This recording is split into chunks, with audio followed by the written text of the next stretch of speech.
Bienvenidos mis queridos afectados. Efectivamente, un nuevo video y el día de hoy, bueno, vamos a platicar. Para mí este es como festejar realmente el que los afectados se han suscrito. Ya llevamos más de 1000 y la neta queremos llegar pronto a los 2000. Poco a poco vamos a ser una mayor comunidad y por llegar a los 1000 creo que para mí esta reseña de un libro muy especial. El libro se llama El Pong es México, el E.T. y un puñado de razones para romperlo todo. Efectivamente, se trata de la historia de E.T. E.T. ¿quién era? Era un personaje de una banda que se llamaba Mierdas Pong, que realizó una banda llamada Colectivo Caótico. Para la gente de Nezahualcóyotl, yo creo que todo el mundo lo recuerda. Realmente era un personaje emblemático, porque tú de repente lo veías caminar en la calle, pasaba y tranquilo, y sabíamos que hacía poemas, trataba de ayudar a la gente. Realmente él es un muy buen personaje y una gran influencia en el movimiento del punk, sobre todo en Nezahualcóyotl. Y pues vamos a platicar un poco de la historia de E.T. El punk es México, el E.T. y un puñado de razones para romperlo todo. Es un libro que revive la memoria del baterista Colectivo Caótico, músico legendario de los suburbios más ruidosos de la capital. El movimiento se renueva en el país por las causas sociales. Escrito por Carmen María Breña.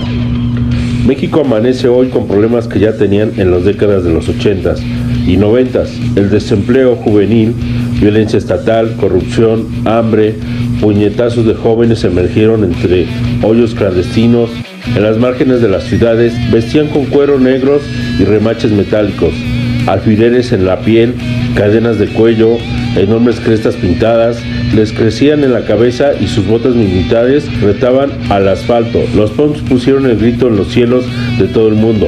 Se retorcieron en el escenario, estrellando su consigna de spray contra los muros de aquellas ciudades de no hay futuro, hagámoslo solo. Algunos de aquellos rebeldes defendían hoy las mismas causas que se han convertido en médicos, gestores culturales, artesanos o policías.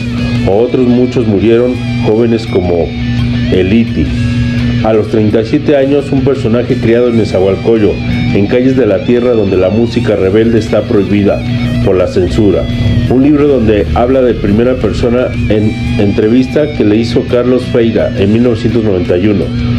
Recuerda hoy su vida, la de todo un movimiento en México que se ha transformado, pero sigue muy vivo. El E.T. y su banda, como decía él, no ha muerto. Francisco Valle Carreño tocaba la batería, componía, escribía poesía, vete a saber cuántas cosas más. Creaba la llamada el E.T., el sonido de las siglas extraterrestres más famosas por entonces, el que se perdió en la Tierra y buscaba un teléfono para llamar a su casa, E.T., el fenómeno de Steven Spielberg, que impactó a las pantallas de un planeta que comienza a globalizarse, sin redes sociales. Los punks supieron construir las suyas por todo el mundo, hasta la televisión o el correo ordinario por el que se enviaban a un lado a otro el océano cintas de cassettes. Al E.T., que ya padecía diabetes juvenil, se le llevó una negligencia médica. A decir de su hermana Verónica, la contagiaron de tuberculosis en el hospital y murió en la Nochebuena del 2004. Su carisma creció insistiendo en guardar sus memorias. Un pequeño foro con gradas de cemento lució su imagen de graffiti en Nezahualcóyotl en 2014. Se desveló una placa que conmemoraba los 10 años del fallecimiento. Para entrar ahí hay que apartar una trinchera de cachivaches. Las aceras siguen levantando polvo, creando hierbajos espinosos. Y lo que es peor, el ayuntamiento decidió hace unos años que el mural, como su imagen, ya no tenía cuento. Agarró la brocha y lo taparon con un dibujo infantil. La placa cerámica con el nombre de Valle Carreño se cubrió de negro, pero hace falta más que un bote de pintura para ocultar toda una leyenda local. El antropólogo catalán Carlos Feixa recorre de nuevo aquellas calles de Nezahualcóyotl a las que llegaba en los 90 desde el Distrito Federal. Después de varios metros en autobuses destartalados que costaban unos pocos pesos, pero el E.T. y sus compañeros de estudio no tenían ni para pagar eso. Le ofrecieron al chofer un precio más barato sin extenderse el boleto, que dejaba constancia del pago. Todos ganaban Feiza grabó horas de conversación con aquel chaval greñudo, forma y brillante en los estudios, que empezó en la historia de la vida de sus abuelos y las guerras cristeras de México por Zapata y Pancho Villa. Siguió con un padre mecánico y una madre ama de casa. Se dieron 4 hermanos, una camada que él inauguró. Después llegaría el ruido, las tocadas que ellos mismos organizaron a falta de apoyo oficial, de ninguna clase, los tianguis de vinilos y chinchetas, estoperoles en México, los alfileres imperdibles, seguidores en México. Nezahualcóyotl era entonces la típica ciudad dormitorio que crecía en la periferia de la capital mexicana, sin más orden que el que decidía los que llegaban a vivir allí. Hoy se mantiene enormes bolsas de miseria y una delincuencia que imprime capítulos de sangre y corrupción, casi semanales.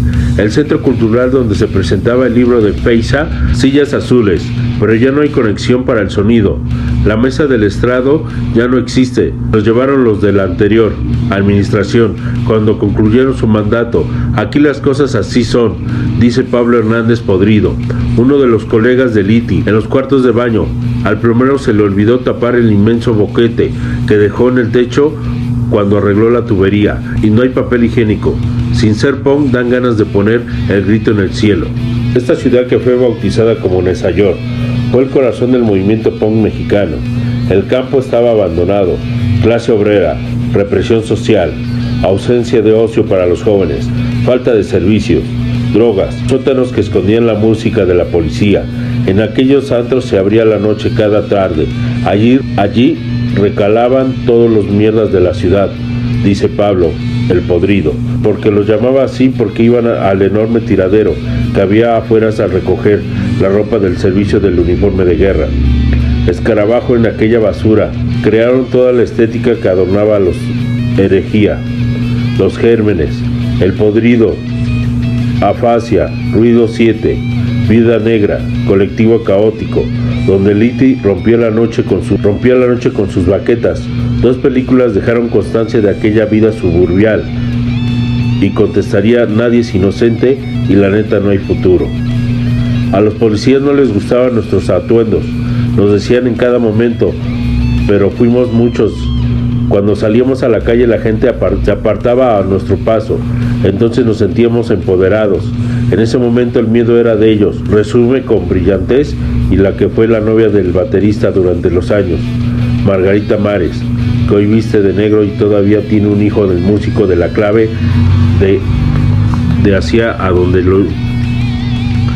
y tiene un hijo músico que da la clave de hacia donde ha ido todos aquellos movimientos del post-punk, del thrashcore, el rock progresivo. Margarita escuchaba entonces la línea de frente, estéreo joven 101.7, puro punk.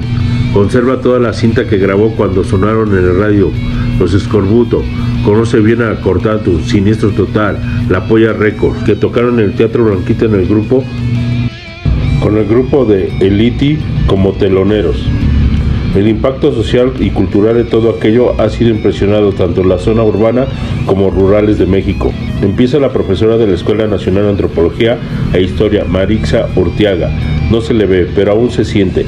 Quizás ya no está presente aquella estética asustaviejas, de cuerpos negros, de pelos de colores, pero la actitud de los chavos persiste, asegura este especialista, cuya línea de investigación ha creado en los jóvenes la sociedad contemporánea.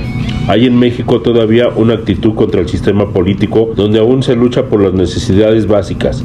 Se ve bien entre los jóvenes feministas, por ejemplo, cómo se organizan los colectivos y gritan en las calles, en las marchas, los campamentos solidarios, el movimiento zapatista, en la escena rockera subterránea. Muchos de estos grupos se han convertido en movimientos culturales que van por los pueblos rurales, por las aldeas indígenas que les duele la migración y reivindican su idioma.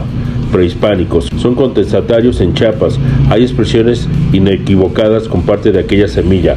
Punk con letras que hablan de desempleo, la informalidad laboral, la represión. Para Urtiaga, el caldo de cultivo se ha desarrollado. El punk no ha cambiado de muchas zonas de México, que va de mal en peor.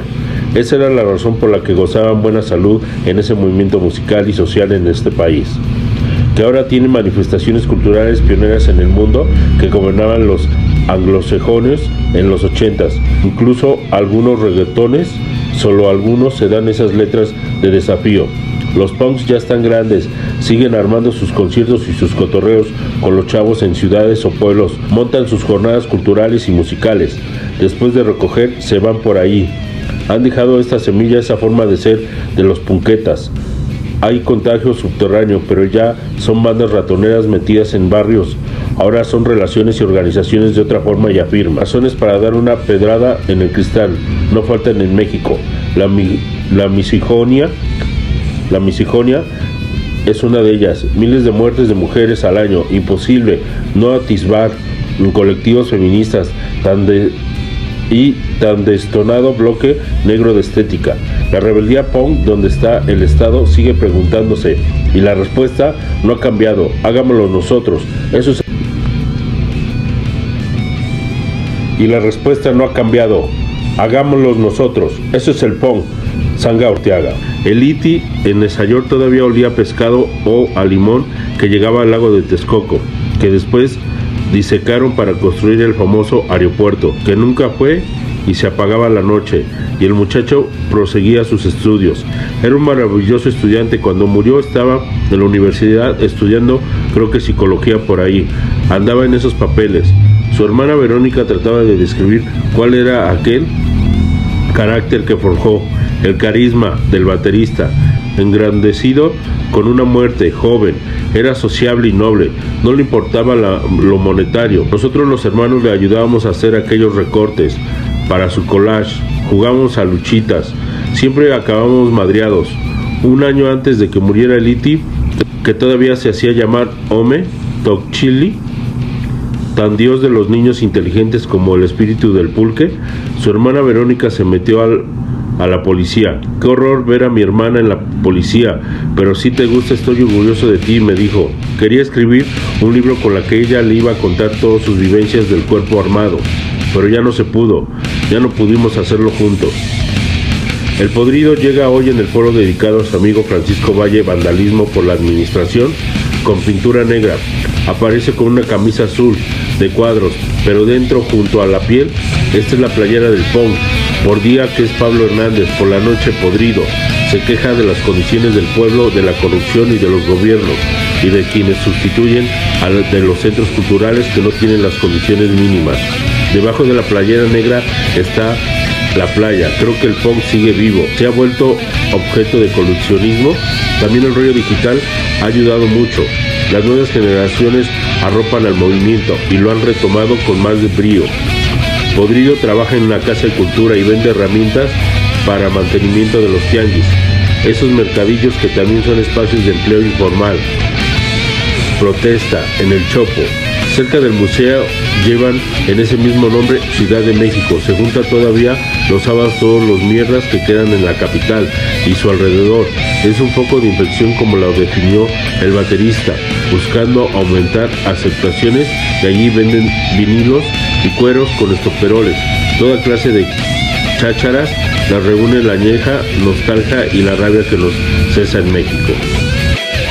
¿Qué tal, amigos afectados? Esta es una parte de un libro que le escribieron a Haití y todo lo que fue el movimiento del punk en sus inicios en Ciudad Nezahualcóyotl, o como decía el libro, en Nezayor. Efectivamente, hay otro libro que también habla del carnal Iti, y pues vamos a platicar un poco también de ese libro, y pues espero que sigan apoyando.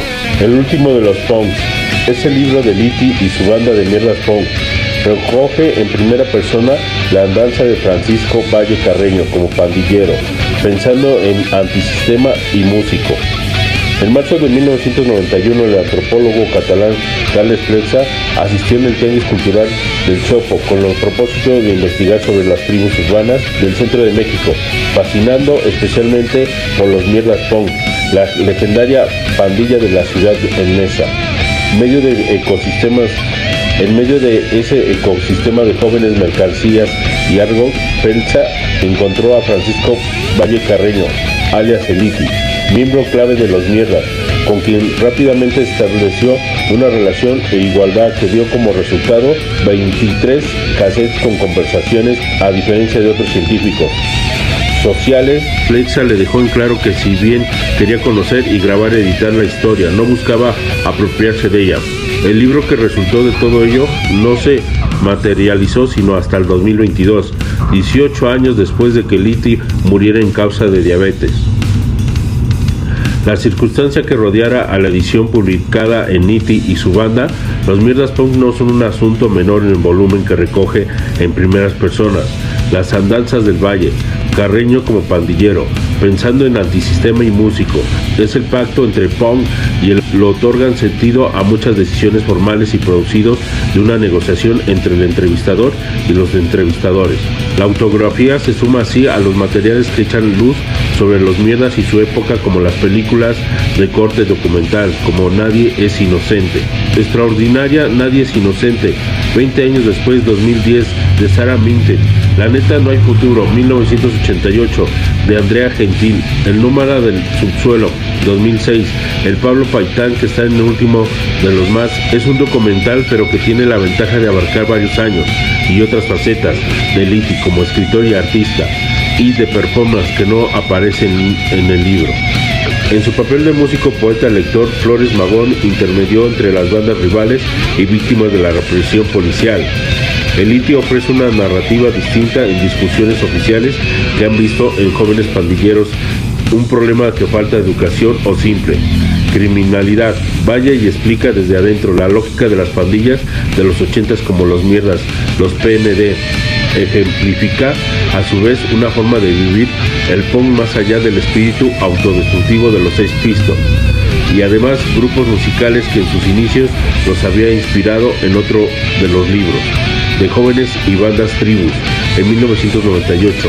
Flexa explica este tránsito de los punks mexicanos, que en primera etapa parecía querer acabar consigo mismo, pero a que mediados de las décadas adquirieron una mayor conciencia de su capacidad para producir cultura a través de películas, música, murales, fanzines y poesía. Para Liti, la ciudad nesa era enorme dormitorio, donde las personas, más que hacer vida, se limitaban a descansar de sus jornadas laborales en la Ciudad de México, y que, sin embargo, concentraban una promesa que no terminaba en cumplirse.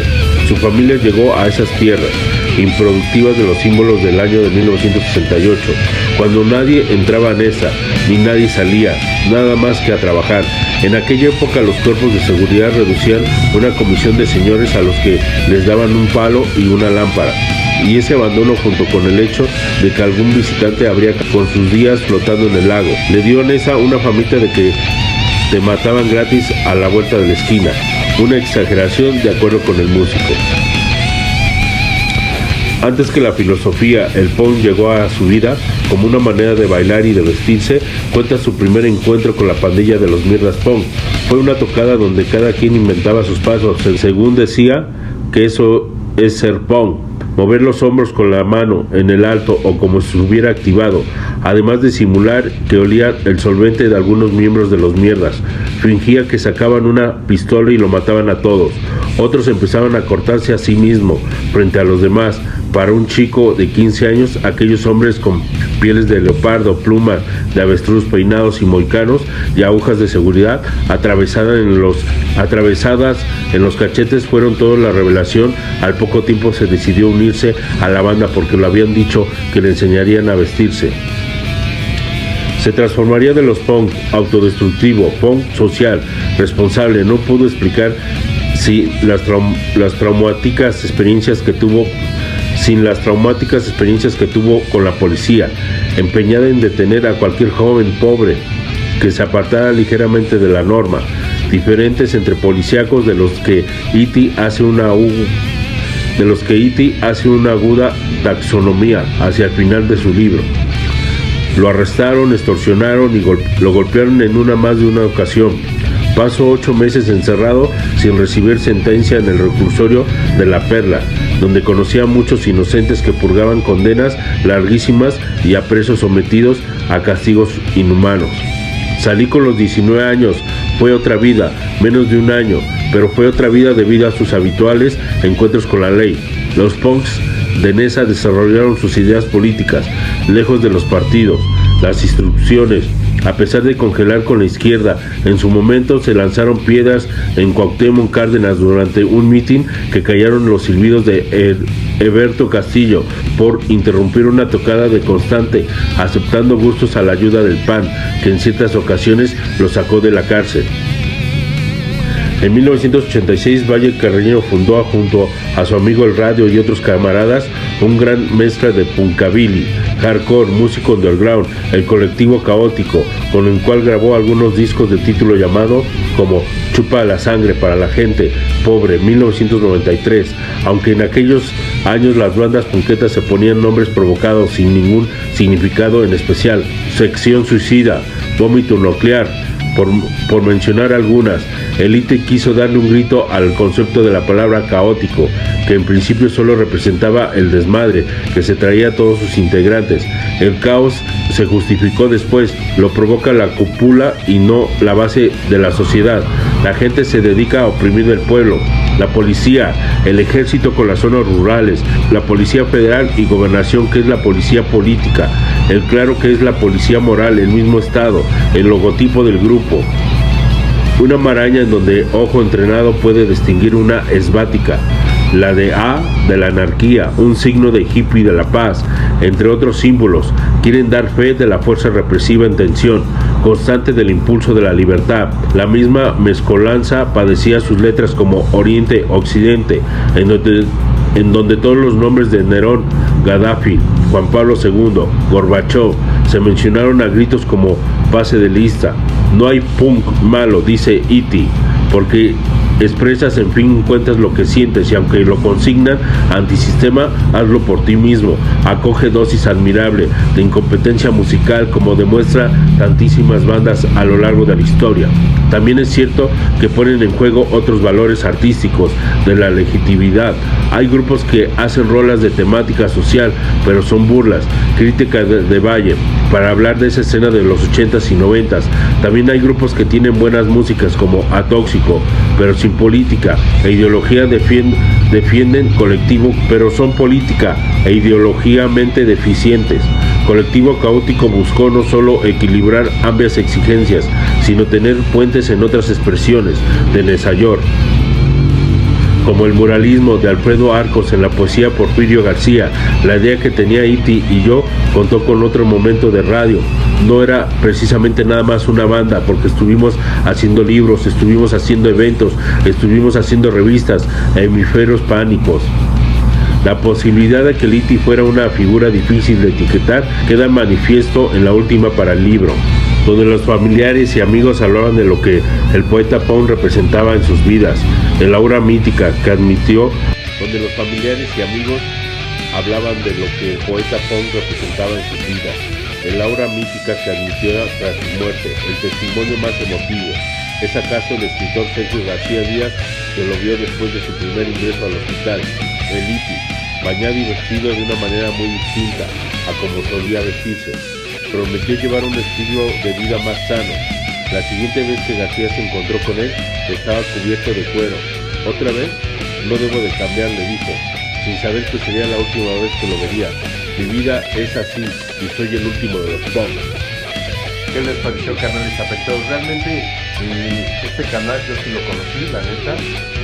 Yo vivía muy cerca donde él vivía, y tú lo veías caminando, y iba caminando al rumbo, no sabíamos para dónde, pero realmente el Iti realmente era muy chido como persona, la neta. Y bueno, pues que también fue padrino de mi banda Acción de Pasta, fue de los padrinos que nos dio chance de tocar, tocamos junto con ellos, y realmente pues sí es un buen recuerdo, y creo que merece este pequeño homenaje aquí en el canal Afectado Punk, porque realmente era una persona que, así como la veían como era de cuero, como mucha gente le decía que era un mugroso, realmente era un punk de verdad, ¿no? Él era un punk de vida al 100%, en el cual, bueno, él siempre caminaba, se vestía con ropa de la calle, se encontraba, y realmente sí es darle un pequeño homenaje. Qué bueno que hicieron ya estos dos libros que les mencioné. Yo creo que necesitaría un poco más, pero este es un pequeño homenaje. Espero que les guste este video, realmente lo vi interesante. ¿Ustedes qué opinan? Comenten en la parte de abajo si ustedes conocieron a